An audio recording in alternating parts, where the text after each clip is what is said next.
Welcome back. Reports say body parts of slain Saudi journalist Jamal Khashoggi have been found. It's believed they were discovered in the garden of the Saudi Consul General's residence not far from the consulate. Meanwhile, Turkish President Recep Tayyip Erdogan remains suspicious about what happened. Let's speak to a Turkey analyst at TRT World, Yusuf Erim, who joins us now via Skype from Istanbul. Yusuf, thanks for your time. We appreciate it. President Erdogan is demanding Saudi Arabia give answers about where Khashoggi's body is, but there are reports now that body parts have actually been found in Istanbul. What are you hearing? Well, there are reports, but TRT World reached out to the prosecutor's office, and sources at the prosecutor's office tell us that no body parts have been found. They also tell us that pictures floating around social media of Khashoggi's body are all fake. There are no pictures of his body or his remains. And like I said, the reports that body parts have been found have also been falsified. President Erdogan also believes this was a premeditated and savage murder, telling MPs. What else is he saying?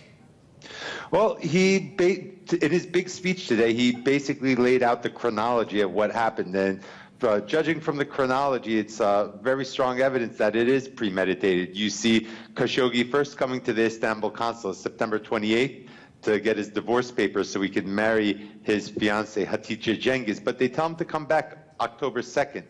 The day before he comes back to the consulate, a three-man team arrives in Istanbul.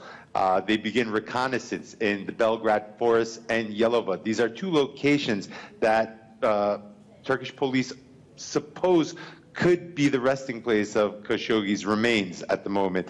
On October 2nd, another 15-man team meets at the consulate before Khashoggi comes. They remove hard drive from the cameras.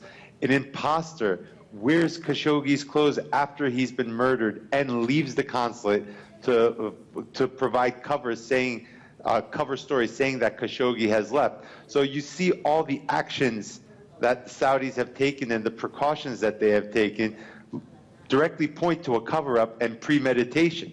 They're just poking holes in their own stories. And I guess that's why the president is saying that the suspects should be tried in Istanbul. Oh, definitely. He said that the crime was committed in Istanbul and that they should be tried in Istanbul. He signaled that he's going to request an extradition from King Salman in his speech, and he wants everyone to know that he's taking this very seriously and he's going to see this case out through to the end.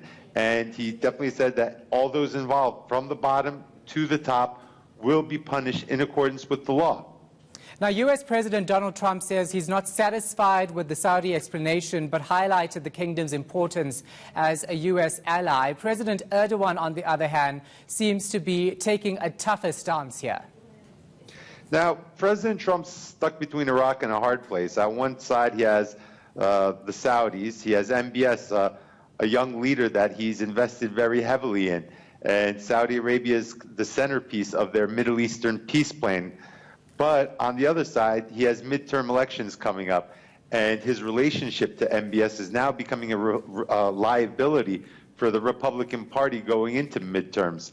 So he's going to have to pick and choose, and his recent comments just made about an hour ago, calling it the worst cover-up ever, show that he's beginning to put distance between himself and MBS, as midterm elections are more critical than the relationship with Saudi Arabia at the moment for Trump.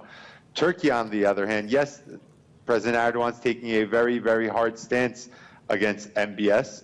While he didn't name his name during the speech, and he did call his father, the king, sincere, believing that he's not part of this, not naming MBS by name at all, kind of pointed the finger at him indirectly. Now, President Erdogan, normally a very decisive and vocal man, has remained relatively silent during this case. He's let the evidence do the talking instead of the politicians. And obviously the evidence is strong enough where it has led people to believe that MBS is a critical part of this case, and probably the man that called the orders for Khashoggi's death on October 2nd. All right, thank you so much for your time and your insight. We appreciate it. Turkey analyst at TRT World, Yusuf Erim.